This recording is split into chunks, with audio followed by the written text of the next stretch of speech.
Ini pertanyaan malaikat Munkar Nakir, yang paling sulit dijawab. Bayangkan, suatu saat, kita berada di dalam kubur. Orang-orang yang tadi mengantar kita, perlahan meninggalkan makam, mereka pulang, dan kita, tinggal sendirian. Rasulullah bersabda, ketika seorang hamba, telah diletakkan di dalam kuburnya, dan orang-orang yang mengantarnya telah pergi, ia masih mendengar suara langkah kaki mereka. Kemudian datanglah dua malaikat kepadanya, dan mendudukkannya. Hadits riwayat, Bukhari nomor 1374. Dari Anas bin Malik, Rasulullah bersabda, ketika hamba Allah diletakkan di dalam kuburnya, dan teman-temannya kembali dan ia bahkan mendengar langkah kaki mereka, dua malaikat datang kepadanya dan membuatnya duduk dan bertanya, apa yang kamu katakan tentang orang ini, yaitu Muhammad. Orang yang beriman akan berkata, aku bersaksi bahwa dia adalah hamba Allah dan Rasul-Nya. Kemudian mereka akan berkata kepadanya, lihatlah tempatmu di neraka, Allah telah memberimu tempat di surga sebagai gantinya. Maka ia akan melihat kedua tempatnya. Qatada berkata, kami diberitahu bahwa kuburnya akan diperluas. Kemudian Qatada kembali kepada riwayat Anas yang berkata, sedangkan orang munafik atau kafir akan ditanya, apa yang kamu katakan tentang orang ini?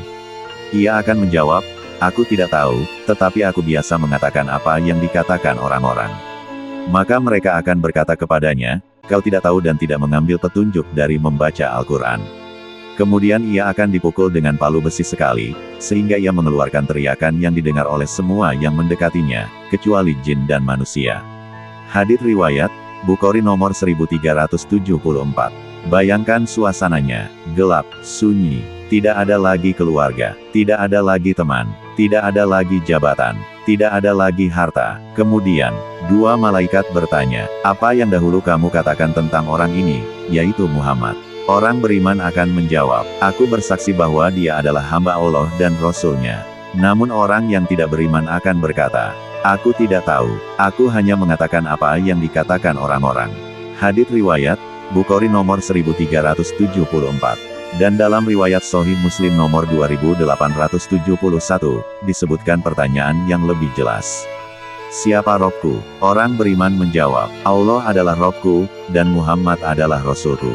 Sebagaimana sabda Rasulullah, telah menceritakan kepada kami Muhammad bin Basar bin Utsman al-Abdi, telah menceritakan kepada kami Muhammad bin Ja'far, telah menceritakan kepada kami Syubah, dari Alqamah bin Martad, dari Sa'd bin Ubaidah, dari Al-Bara bin Azib, dari Nabi bersabda, Allah meneguhkan orang-orang yang beriman dengan perkataan yang teguh. Ia berkata, ayat ini diturunkan berkenaan dengan azab kubur. Dikatakan kepadanya, siapa Tuhanmu? Ia akan berkata, Tuhanku adalah Allah dan Nabiku adalah Muhammad. Maka itu adalah firman-Nya yang maha tinggi, Allah meneguhkan orang-orang yang beriman dengan perkataan yang teguh di dunia dan di akhirat. Hadits riwayat Muslim nomor 2871. Dari kisah ini, kita dapat memahami sesuatu yang sangat menggetarkan. Pertanyaan di alam kubur bukan sekedar ujian hafalan. Karena kalau hanya hafalan, mungkin semua orang bisa menjawab. Tetapi yang diuji adalah iman yang benar-benar hidup dalam diri seseorang. Allah berfirman dalam Quran Surat Ibrahim ayat 27. Allah meneguhkan orang-orang yang beriman dengan ucapan yang teguh dalam kehidupan dunia dan di akhirat. Dalam hadits riwayat Muslim nomor 2871, setelah menyebut ayat tersebut, Rasulullah menjelaskan bahwa seorang mukmin akan diteguhkan ketika ditanya di dalam kuburnya. Artinya, jawaban di kubur bukan sesuatu yang baru kita pelajari setelah mati. Jawaban itu adalah cerminan dari kehidupan kita ketika masih hidup. Hari ini kita mengatakan, Allah adalah Robku. Tapi, apakah Allah benar-benar menjadi Rob yang kita taati? Kita mengatakan, Muhammad adalah Rasulullah. Tapi, apakah kita benar-benar mengikuti sunnah dan petunjuk beliau?